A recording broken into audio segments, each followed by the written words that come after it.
Hey there, Scott from Who Cares About Men's Health. And over the past couple of weeks, I've been sharing some episodes and recipes from a mini-series I've been working on with our favorite dietitian, Theresa Dvorak. And for this episode, we get to hear how Nayelli and the rest of the U of U Health cooking crew responded to the not-so-traditional enchilada recipe. By the way, I thought they were fantastic. And co-host Alex went a little rogue and learned a very valuable cooking lesson from Theresa. And the recipe for this week will introduce Vietnamese-inspired turkey meatball rice bowls. So check it out. And by the way, if you want the recipes, go to cooking.thescoperadio.com. That's cooking.thescoperadio.com. Was it a flavor fiesta, or did last week's enchiladas stray too far from tradition? Plus, this week's new recipe has us pickling veggies and making our own sauce. It's Cooking with the U of U Health crew, the Make More Meals at Home Challenge. If you want to participate, the first place to go is cooking.thescoperadio.com. You can find all the recipes and other supporting information at cooking.thescoperadio.com. The cooking crew is ready to go. Alex is here. How did shredding of El Polo go this week? I think that might have been the easiest part. I struggled a little bit this week. All right. Nayelli, is El Polo the way I should have said that? Everybody was laughing, so I think I screwed something up. Oh, yes, it's El Pollo. Oh, El Pollo. Okay, thank you. I appreciate you helping me there. Nayelli, did you come to terms with the non-traditional enchiladas? Okay. I'll leave it at that. I'll leave it at that, and then we'll dive into it. All right. Johnny, did these enchiladas dethrone your beloved burritos? I mean, they're going to keep good company with my current burritos. Okay. All right. Well, we're going to discuss last week's recipe, and then we're going to get our fourth and final recipe during this episode. Also joining us, our recipe architect and nutrition expert, Theresa Dvorak, registered dietitian and director of culinary medicine in the University of Utah College of Health's Department of Nutrition and Integrative Physiology. Theresa, welcome back. Thank you. Glad to be here. Can't wait to get to this new recipe. It looks like a doozy. I don't know. It looks like a lot of kitchen time, but we'll talk about that in a second. Let's talk about these chicken enchiladas. Crew, how was it? Nayelli, I am dying to find out how it was for you and your thoughts. So overall, it was good. I won't say that it was like bad or it tasted bad, but I just don't think I would make these again. I just didn't like the taste. It just wasn't what I was like what I'm used to. And I know like I tried to like put it in my head to not expect like the usual enchiladas I make. All right. So if they were just called Nayelli's Cheesy Delight and weren't called enchiladas, would you have liked them? Maybe if you didn't have the image of of enchiladas in your brain. There's too much emotional connection to the word enchilada, I think. You know what? I think that's the issue. And that's okay. That's okay. Yeah, but it takes time sometimes for us to make some of those transitions. And maybe you never will, and maybe you'll never cook this recipe again. Or maybe 3 years down the road, you might say, let's try it again and see if it's different. I think Theresa can handle it if you didn't like them and you're never going to make them again. It's okay. Yeah, like it was just a combination of different things that I wouldn't usually use, but like as I mentioned, like it was good. I think overall too, like the preparation was easy. Like I felt like Johnny with this 100 burritos. Like it made a lot of enchiladas. And the serving size too. Another thing that I noticed was that like usually when I make enchiladas, I do make them with like corn tortillas, which are smaller, but I end up like eating like a lot, like let's say like 5 or more if I'm really that hungry. And with these enchiladas, I ate 2. Like I think I ate like 1.5 because it was like enough. Like I felt very satisfied. Like it was a great portion size. Yeah. And I made a lot. Like I can have some today and until whenever. All right. Johnny, where are you at on these enchiladas? Well, I'm no enchilada expert like Nayelli, but I think I know my way around a burrito. And as far as the burrito meter goes, I think it was excellent. I like that. The burrito meter. Yeah. So you enjoyed them. What was it that you enjoyed about them, would you say? I thought they were spicy-ish. They were not spicy, but they were spicy-ish, so had just a little bit of a kick. And the chicken, obviously, and the fact that I could eat it without feeling guilty about eating them, and the fact that I have a ton of leftovers and it's been my lunch for these past couple of days. I love that. And those are your priorities when it came. I think that's another interesting thing, right? Like food serves different purposes and has different priorities for us. And you just kind of listed out yours. I agree. I love those Chipotle chilies. I put in a couple extra ones. I like that smoke. Yeah, me too. flavor that they gave the enchiladas. Alex, where are you at? I think part of it was me. Oh no. I literally texted the group and I was like, I went rogue and I probably shouldn't have done it because I think I paid the price. So Oh no. I struggled. I ate them like they were actually better leftovers in my opinion. But so I think I had said last week, I was like, well, I'm still, it was the tortilla mindset. So I use like these low carb keto tortillas, but they're street size, like street taco size. I mean, Oh, sure. Yeah. so Much smaller. much smaller, which meant I had so many. I felt like I was prepping burritos like Johnny. And I was like, I don't need all of this You food. needed And then, to open up a food truck. yeah. So I wound up, I really felt so wasteful. I had like half of the mixture left, but I had no more tortillas and space. And I was like, oh gosh, what if I don't even like them? So I threw out like half the food, which was like really disappointing for myself. Again, because I bought small size tacos.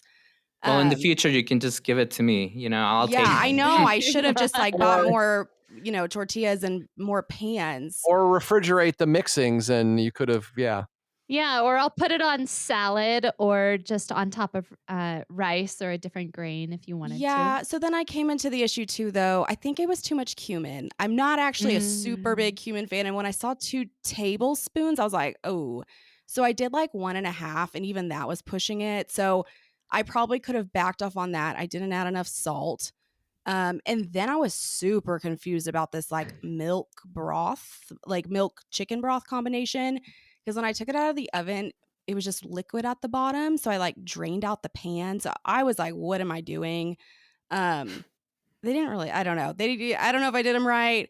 My husband liked them. And we had some leftovers. But yeah, I didn't want to eat like enchiladas for like 5 days. So and then it took me a long time to prep. So I really struggled. I was super excited about them. I would maybe make them again, but it was a long prep time for me for some reason. And I don't know. Again, I think it might have been user error. I'm going rogue. That was me. So Sure, that's really great feedback. I think if I was using smaller tacos or tortillas, excuse me, kind of like Nayelli had mentioned when she traditionally makes them, she makes them with a corn tortilla.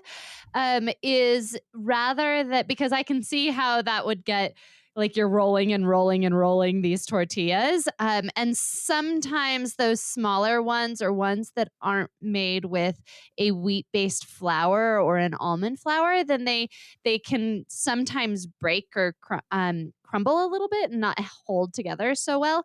And so I would make it a little bit more like a Mexican enchilada or a Mexican lasagna where you're layering the tortillas and then the mixture and then tortillas and then the mixture and do it that way. That might be one way to try it out and see if it's not quite so overwhelming. But with the seasoning, I think recipes are kind of a guide when it comes to seasoning. And as you start to read more recipes and trying recipes from different sources, you'll find that, okay, certain cookbooks or certain blogs, you need to increase the spices because the food often tastes bland, or vice versa, or certain flavors tend to come through. And so some of that is kind of that recipe literacy that we're also getting at. And that the more you're reading different recipes, you'll start to kind of feel of, given the quantity see, is this too much? Is it not enough? But then tasting it throughout. Play around with the spices a little bit more, always starting on the less side, because you can always add more of anything rather than trying to take something away, especially like cumin, which can be pretty flavorful. Alex, my experience was similar in that I felt like, so I used the appropriate size tortillas, although I found 8-inch ones instead of 7. I don't know. But anyway, I was with my tape measure going, is this the right size? Is it diameter or is it the radius? Or is it the circumference? I don't remember any of this math. It took me a long time to prep as well. And I don't know why, because the recipe didn't look that involved. So I don't know what my problem was. If it was, I had to keep going back to the recipe, losing time. Like if I made this a few times, if I could be a lot more efficient. I don't know if I was a slow chopper. So I was a little put off by that, the amount of time, because I had other things I had scheduled I had to get done that night, and I'm just watching myself go over my time. But I will say, after I was done, the amount of leftovers I got divided by the time I invested is a pretty good ratio. So I'm pretty happy about that. And I thought mine were pretty good. Like I said, I put in extra of those chilies and I like that flavor. I completely forgot to salt and pepper mine, but I didn't miss that at all personally. And I thought, like Nayelli, they were really filling, which I enjoyed. Like a couple really filled me up and kept me satiated for, the whole night. Very satisfying, very comforting. And again, it kind of made me think about, like, what do I want out of food? Not only do I necessarily, because I could have made a lot of other things that would have taken a lot less time that could have been probably just as nutritious or even more so. But after I ate them, I felt satisfied. I felt happy, so maybe there's something to be said for that. And I'm looking forward to having some leftovers that make me happy again. I'm finding happiness in enchiladas, guys. Are you worried about me yet? Are you going to call an intervention? What's the best way to store these? I struggle with that. I got a Tupperware that was big enough to put in a couple of enchiladas. I didn't want to put any on top of those because I'd afraid that they'd freeze together and stick together. Yeah, I wouldn't stack them. Yeah, wrapping them in tin foil individually, or what would you recommend? Or if you had like a piece of parchment paper or wax paper that you could layer them with, then you could also just not put the top cheese on. And when you take them, say, out of the freezer or out of the refrigerator and you're warming them back up in the oven, do the final sprinkling of cheese at that point, and then you're not having to worry about that cheese just you're losing all of that cheese and it's sticking to your outer wrapper. Any questions on the chicken enchilada before we get to the new recipe? Anybody else have anything they want to contribute? Well, I do still have a question about the liquid. And again, maybe because I used the wrong tortillas, but what was supposed to happen with the milk and the chicken broth? Yep, great question. So there should end up with a little bit of liquid. Most of it is going to get absorbed into the tortilla. So if you were to bake it without the milk and chicken broth, your tortillas would really dry out, and you would end up with really crisp, brittle tortillas, as well as sticking more to your pan. And so you'd kind of end up with this mess in a very different flavor. Whereas with the broth and milk and keeping it covered for the initial part, it's helping to keep the moisture into the tortilla and the burrito. And it's possible that different tortillas are going to absorb that moisture differently. And so that certainly could have been happening. If you noticed that it was too much and it really didn't kind of thicken afterwards and you're using those tortillas again, then you could certainly decrease the amount and just make sure that it's still, your tortillas aren't drying out too much or that they're not sticking to the bottom of your pan too much when you're pulling them out after it's cooked. I feel like I had to cook mine longer than the recipe in order to get that sauce to kind of boil away like we discussed in the last episode. And I think if I had to do it over again, I took the tinfoil off when the recipe said. I think I would have left the tinfoil on for another 5 to 8 minutes and done that, because I did end up with some of my tortilla shells a little brittle, even though I had liquid in there. So I think I would have kept it tended, cooked it. It feels like my oven, I need an extra 5-10 minutes on everything I do. Is that even possible? Like, that seems like a lot of extra time. Variation. Yeah. That's normal. That kind of up to about 15 minutes plus or minus is what I typically find across brands, as well as the age of an appliance will also take into effect. If you have it on, certainly there's a big difference too if you're doing it under a convection mode versus a regular oven setting mode. So yeah, there can be quite a variation in the timing, usually about 15 minutes plus or minus. All right. Well, sounds like it was a little bit of a mixed bag this week on the reviews and on the success in the kitchen. Let's see if for this fourth recipe, we can get things back on track. Theresa, what are we making this week? Banh mi turkey meatball rice bowls. What do you guys think? Sounds pretty fancy, doesn't it? It does. I had to look up where this. What is banh mi? Yeah. Yeah. So it's a traditional Vietnamese style dish. So typically you're going to get a banh mi will typically be, it'll be a sandwich vehicle rather than in a rice bowl. So this is a little bit of a spin on your traditional Vietnamese banh mi sandwiches, and using ground turkey instead of maybe the traditional pork that is often found in Vietnamese sandwiches, but they also use a variety of ingredients, and hopefully that kind of comes through in the sauces as well and the mixtures with the ground turkey. Why did you pick this recipe? I picked this recipe because it's maybe something new. I wanted, when I was thinking about all of the recipes that we've done over the podcast, I wanted kind of a wide variety of skills being used, as well as different maybe meal prep or ways that we can bring variety into what we're cooking. And I'm a saucy person. I enjoy sauces. And I think sauce is often the key to taking a dish from just okay to like over the top amazing. Yeah. And so I wanted to make sure that we were bringing in some of that. Grain bowls are when I think about meal prep and kind of just putting everything in a bowl and having different ingredients, and anybody at the table can make it to their own liking. I really enjoy the ability to have a meal where folks can kind of pick and choose their own adventures based off of what flavors they enjoy. Alex, how's the husband going to like this? Is this a little different than what you normally have?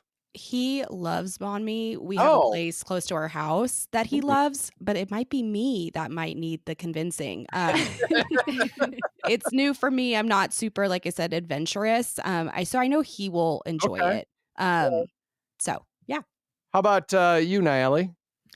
This is something new for my household, but it sounds really good. I'm excited to try it, and I have high hopes. I think it's going to be good. Johnny. I have never had anything like this before. Looks like a lot of chopping. And I do have a question about the pickling, because I looked at the recipe and it doesn't say, unless I missed it, doesn't say specifically how long to pickle the vegetables. So, Theresa, what's the appropriate amount of pickling? Yeah, so this is what we call kind of a quick pickle. And as long as the vegetables are in the pickling brine for 10, 15 minutes, they will essentially be pickled. Certainly, the longer you let it sit, kind of the sweeter the vegetables will get, and really bring out the sweetness in those vegetables. Okay, so ideally, if I wanted more sweet, probably prep the pickled vegetables the night before. You certainly could. Yep. And it very well, so it like the recipe only calls for 2 radishes, and you could certainly leave them raw if you like the taste of raw radish. That's perfectly fine. Or you could try them a couple of different ways. You could try pickling some and leaving some raw, and you can kind of pick and choose with how you build your final bowl. I'm pretty excited about this. So, as I mentioned in our first episode, we do one of those meal services, and they like to do a lot of recipes from cuisine that I've never tried before. So, like this banh mi turkey meatball rice bowl would be something I would expect. And one of the things they tend to do a lot in a lot of cultures that I didn't know is this quick pickling. And it's super easy and super good. So, I'm excited about that. Where I'm a little intimidated by this recipe, Theresa, is I'm looking at some of these sauces I'm going to have to buy. I've the rice vinegar, soy sauce, hoisin sauce, sesame oil. I don't know if I have that stuff. And that seems like it might get a little pricey. And I'm a little concerned then, like, what am I going to do with these things that I've never had that I'm used once? Is there a pre-made sauce solution for this that one could get? Or did I just offend you to your core? So and that is understandable. Some ways to think about some of these different oils and sauces is that if you have an Asian supermarket near where you live, um, these are often much less expensive than at a traditional kind of American grocery store. And so this is maybe something that if you wanted to share ingredients, the nice thing about kind of this environment is that we're relatively close, so we could maybe share some of these ingredients to try them out. I have a question. Yeah, Nayelli. So I've noticed, I think in this, I don't remember which recipe it was, but we had to use kosher salt. And I've actually been really like wondering, like, is there a difference between the salts we use? What is kosher salt? And do I absolutely need it? Because to be honest, I think in one of the recipes, like I went to go look at the salt and I just decided not to buy it because I'm like, I have salt at home. Like, why am I going to buy another kind of salt? But I mean, in reality, I don't know if it actually makes a difference. Yeah, so kosher salt compared to kind of table salt, chemically, they're exactly the same. It's just that kosher salt is a larger granular than table Okay. salt, right? So table salt is really of a fine kind of sandy granular size, whereas kosher salt is kind of the chunky salt. So Okay. and with that, it tends to have a little bit of a saltier flavor, and so you can get by with using a bit less. But something like this, yes, because it's a relatively small amount, right? It's a quarter of a teaspoon of kosher salt. You could make that substitution of table salt just fine. It's gonna slightly adjust the flavor, but not so much that you're gonna notice. And so in some recipes, like if you were baking and you were using a larger quantity of salt, like a teaspoon of salt, you would want to adjust that measurement. But in such a small amount like this, just table salt would be just fine. Okay, so it kind of just depends on what you're making. Uh-huh. Yep. Okay. Baking Good to know. baking just tends to be a lot more sensitive to the ratios of the chemicals, like baking powder, baking soda, salt, those kinds of things. Whereas something of this sort is really just the flavoring, and you can easily adjust the saltiness with a table salt as well as what you could with a kosher salt. Hey, Theresa, one of the things that has disappointed my wife about this cooking challenge is she's a vegetarian. She has not been able to share the recipes. Could I go to the store and buy vegetarian meatballs and then sauce them up and pickled vegetables and get something similar? I have used like a teriyaki meatball before, and those seem to do pretty well. That's kind of a quick cheat on this one of having a pre-made meatball.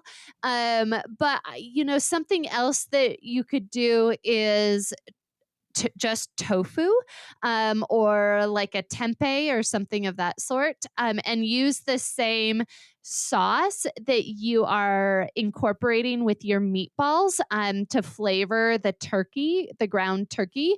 I would just dress or marinate your tofu in that same sauce. So the ginger, the garlic, the soy sauce, and marinate the tofu and then saute that up. And I think that would be a delicious substitute as well. Okay. Those are some good ideas. I think I'm still going to try the turkey, but I would also like to make my wife a plate because she's very disappointed. Certainly. So, just have your 2 fry pans, one with the tofu and one with the turkey meatballs. And the meatballs too. So depending on the brand of ground turkey, some will have a higher moisture content than others. You might need to add more breadcrumbs if you're noticing that it's really moist. I also have one question at the end. What is the dish supposed to taste like? Is it supposed to be savory salty or savory sweet? I kind of want to know if I messed up before it. I'd go savory salty. Okay. Yeah. It's gonna have kind of that mixture of texture as well, because some of your ingredients, like the cucumbers and the red cabbage, are gonna be raw and crunchy, whereas some of the other ingredients are going to be soft and full of really flavor forward. And there's a couple, we've talked about that this group or members of this group like spicy things, and your jalapeno, and if you choose to use some kind of hot sauce on it, you can certainly adjust that flavor combination or that heat intensity if you want, keeping in mind that if you are using jalapenos, the heat is going to be really in the white membranes and the seeds of your jalapenos. So just be mindful on that of how much heat you specifically like when you're making your bowls. And this looks pretty involved. How much time should I budget to make this? Now, keep in mind, I am a noob. I am slow.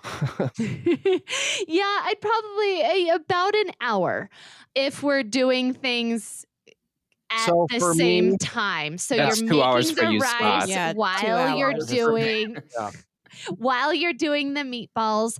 And the meatballs are going to be baking in the oven. Your rice is going to be cooking on the stove.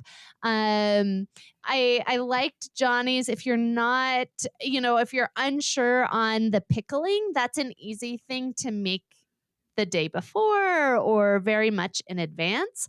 And that's okay too. All right, let's talk about nutrition on this recipe. We're 435 calories per serving.